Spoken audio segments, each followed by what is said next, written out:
So I'm not mad at either of these. They're both good, but is good enough? This one is so bready to me.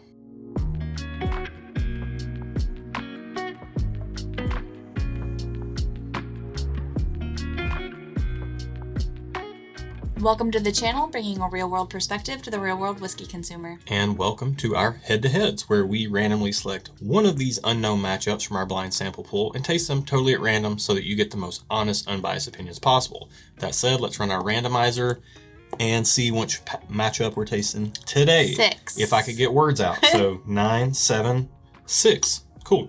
We'll get these poured and be back with our first impressions on both pours. Actually, 9, 8, 7, 6. We'll do these. Okay, we'll do those instead because I can't count. Wow. All right, we got our mess cleaned up. We got these glasses poured. Let's get right into the nose on glass 1. So I'm getting some breadiness and some saltiness, kind of like a pretzel. Interesting. Okay. Yeah. To me, I'm getting really classic bourbon, caramel vanilla oak, heavy on the caramel, of all those things. But when I say heavy on the caramel, what I mean is it's light on caramel and more light on everything else, because I'm not getting a lot out of the nose. So not heavy. It's light on the caramel vanilla oak. Of those 3, it's more caramel forward. Okay, I understand. There we go. That's how you say there that. We go. We got there in the end, guys. We're on a journey together. Cheers to that. So this has that. I'm also getting that breadiness, though. Yeah. There's like a little bit of funky, bready doughiness to this glass. Yeah, as a carb addict, kind of like it. Interesting. Okay. I'm indifferent on it. Let's get into the palate. Okay. Tastes like dried rice. What kind of rice? Jasmine rice. Oh, wow. You just had that ready to go. Well, because that's what we eat. Basmati? No, jasmine. Brown? Jasmine. White? I've already given you an answer, man. Okay. So to me, I'm getting a little bit of the breadiness the nose transfers. Everything on the nose transfers to the palate. It's fine. It's all right. It's good. It's enjoyable. It kind of tastes like really classic standard Kentucky bourbon. It does taste like classic bourbon. Maybe a little young, maybe not a ton of barrel influence. Watch it be like the oldest thing in our blind sample. Let's do another sip. Let's get into it. Okay. Yeah, the more oak on the second sip, as per usual. Definitely for more me. oak. Yep, definitely more oak. Classic bourbon, bready, also kind of ricey. Yeah, and it's like rice water. It's got this really dark banana puddingness to it. Ooh, it's real dark. I'm not getting that, but I kind of want to. It's mostly caramel, but there is a little bit of dark fruity sweetness in there. A little bit of like a date or a plum, like a dark. Have you had a date? I mean, we went on a date. Call it fig, whatever you want to call it. Like those dark fruit. And figs are different. No, I know that, but they're all dark purple fruits. It has a little bit of that and a little bit of breadiness. Mm-hmm. But when I say a little bit, I mean a little bit. I'm hunting for it in this glass. Yeah. If I took a sip of this in conversation with friends, this tastes like 100 other bourbons I've ever tried. It would get lost. Any flavor would get lost in your conversation. Yeah, absolutely. Sure. I'm digging for nuance here. 100%. Let's get into glass 2 on the nose. So this one smells like more. Whatever it is, I'm getting more. It smells like more classic bourbon. Like if maybe, for example, this glass 1 is like classic bourbon diluted with water. This is like full strength classic bourbon. I'm also getting some log cabin. Interesting. So I'm getting totally the opposite. I got more on the nose on glass 1. Glass 2, I'm getting very classic bourbon, but fainter, lighter, and I'm getting a little bit of an alcohol tinge that is reminding me slightly of industrial floor cleaner in a very pleasant way, like you walk down the hall that has been cleaned with industrial floor cleaner, and there's like this kind of pleasantly chemical scent in the air. It's like chemically clean, and it makes you happy. It's the alcohol is what I'm smelling, but it's the way it's interacting with the classic bourbon notes that makes me think that, again, smells like 100 other bourbons I've ever smelled. Let's get into the palate.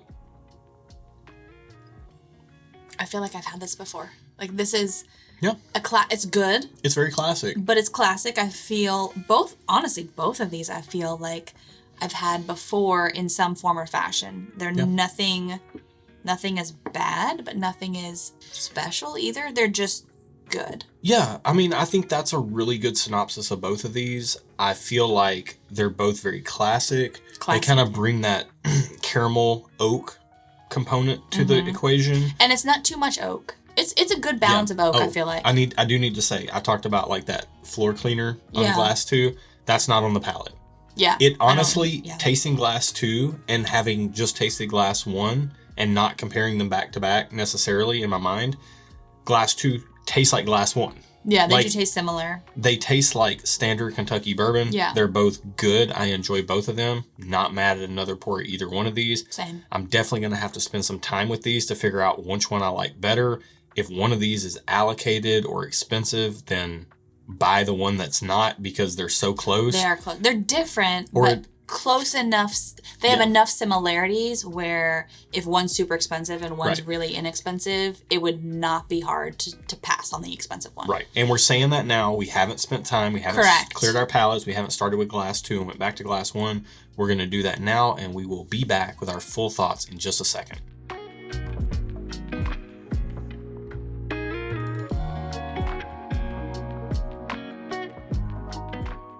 After spending some time with both of these, what do you think? So, they're both good.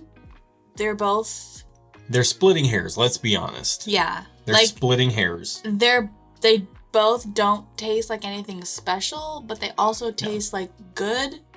No, they're good. They're fine. And they also taste like stuff I've had before and could probably find easily. Right. So, did you have a preference between the two at all? I did. I had preferred glass 1.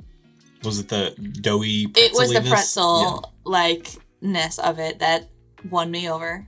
Interesting. I have an affinity for pretzels. Okay. That being said, it was pretty close. For me, I had a slight preference towards glass 2, which always makes this fun when we disagree. Yep. So what were your ratings on both of these glasses before we find out the price? Both a thumbs up. Thumbs up is I like it.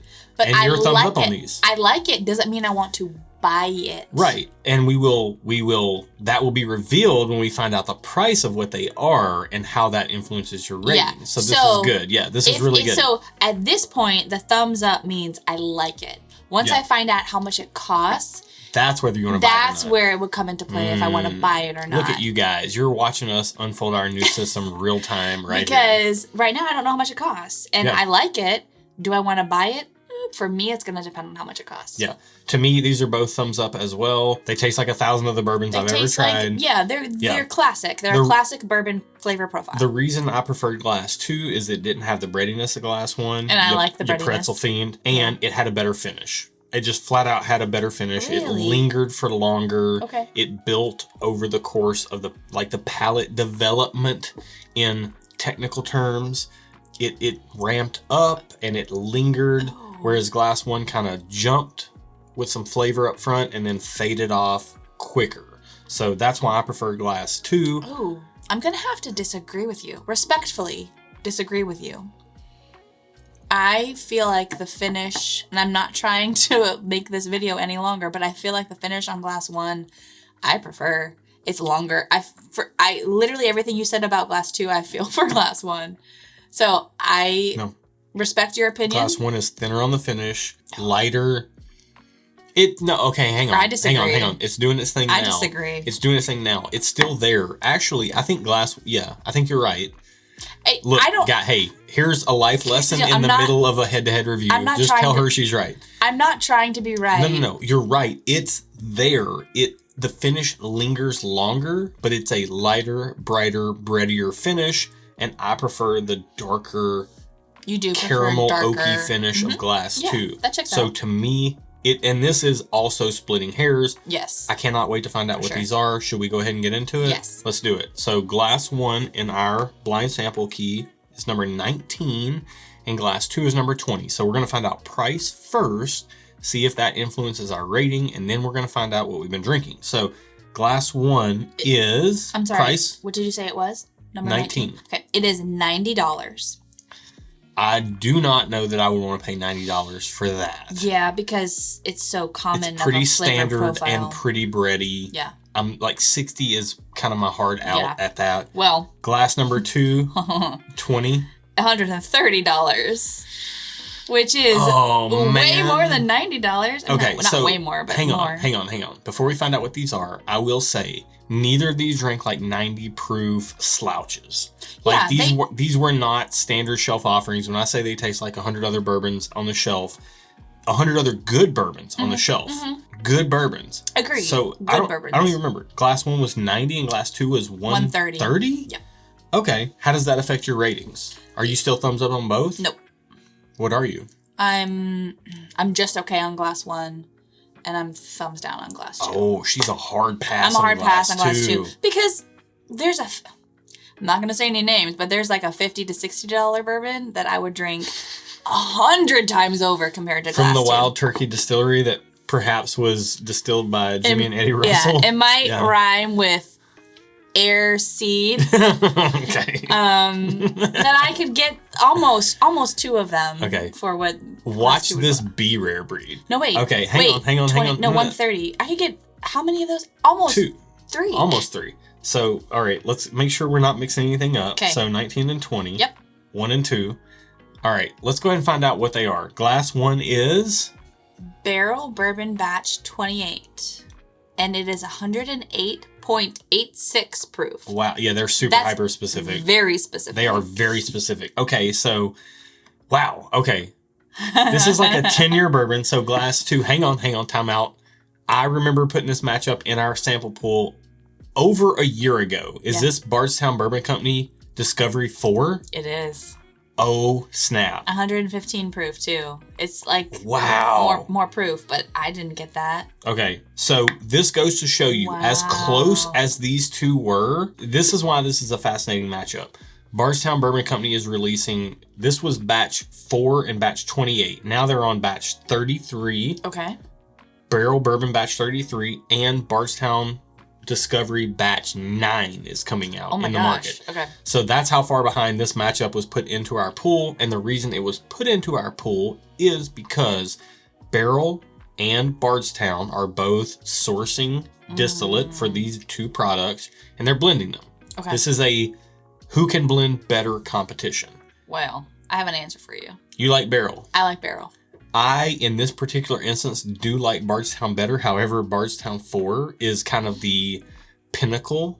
3 and 4 are kind of the pinnacle of Bardstown blending. Also, and it's dropped off since then. I just had a discovery because, granted, you guys are going to think I'm dumb, but I just realized Barrell makes Barrell Seagrass. Yes. Which I love. And I know that's a very controversial drink. No, it won like a lot of No, but I feel like some people, like, they love it or they hate it. Yeah. People either love it or they hate it. And That's true.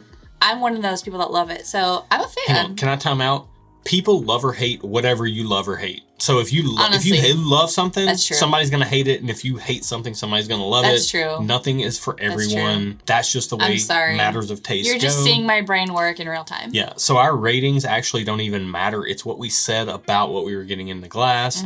And personally speaking, to me, what this highlights is what is Barrell doing? What is Bardstown doing? Since Discovery Series 4, Bardstown has started sourcing light whiskey. Oh, really? They've incorporated George Dickel whiskey into the blend. They're starting to incorporate other states into the blend.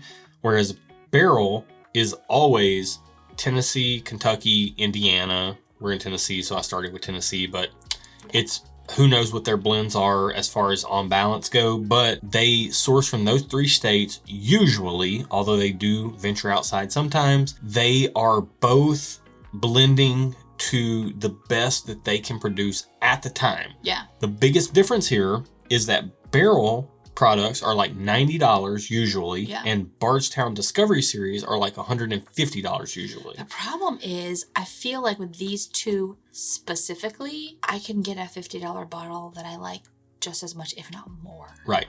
But let's say you want to go off the beaten path and you want to experiment with a blend. Are you going Barrell or are you going Bardstown? I'm going to go Barrell based off of this. Now, I have been to Bardstown. We went to the distillery. We love Bardstown. And I loved going there. It was awesome. So I'm not a hater. I just think based off of what I preferred in this tasting, I'm going to go Barrell. You're not a hater, but you are cheap. Yes. Yeah. I am cheap. Yeah. So that is a fact. While I did have a preference towards Bardstown Discovery 4, it did not strike me as anything special. And if I had to pick between which batch I was going to buy more of, I would buy more barrel batches than Bardstown batches. Just my personal preference. Your mileage may vary, as always, in matters of taste. And budget. I think that says it all. Yeah, it really does. This is a fun head-to-head. It was a fun head-to-head. I enjoyed it. Hopefully you got something from it. Yeah, if you guys enjoyed it, give it a like. It honestly does help. I know people don't think that it helps, but it does tell YouTube that you like us. Yeah, thumb us. Yeah, what he said. Also, if you want to keep seeing more of our content, feel free to subscribe. If you don't, that's cool. We ain't mad at it. And if you want to be notified when we post our videos, you can hit that bell notification icon thingy. Or when we do our once a month live streams, because they're not always every week and they're not always on the same day. They vary. Gently caress our bell down there and we will let you know when we're going live. And I think that about wraps this one up. So be good to each other. And until next time, cheers to your mother. And see which matchup we're tasting today. 6. If I could get words out. So 9, 7, 6. Cool. We'll get these poured and be back with our first impressions on both pours. Actually, 9, 8, 7, 6. We'll do these. Okay. We'll do those instead because I can't count. Wow. Wow. It's okay. What did I say? 9, 7, 6? You know what? It's a good thing you're pretty. That week you were sick, best week of my life. Because I got to hang out with you. Best week of my life. Jeez. And that was a little dramatic. Did I tell you that I found another one of these pomegranate Burt's Bees at Cracker Barrel? Mm-hmm. I bought it. It was so expensive. Cracker Barrel shopping in. I overpaid for it. But did you pay secondary? I paid secondary for Burt's Bees. But it's out of stock on their website. That's what gets you. Burt's Bees the FOMO. website. You didn't fight the FOMO. No. How dare you? Here's the deal. It's not FOMO because I know this is like my tried and true. Okay. All right, can we get to this head? Yeah, let's do it. I'm ready. Let's go. I'm just waiting for you, bro. Okay.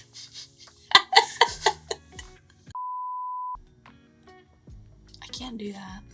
Ooh, look at me. Look at me go. Look at you go. Look at you go. Look at you go. Look at you go.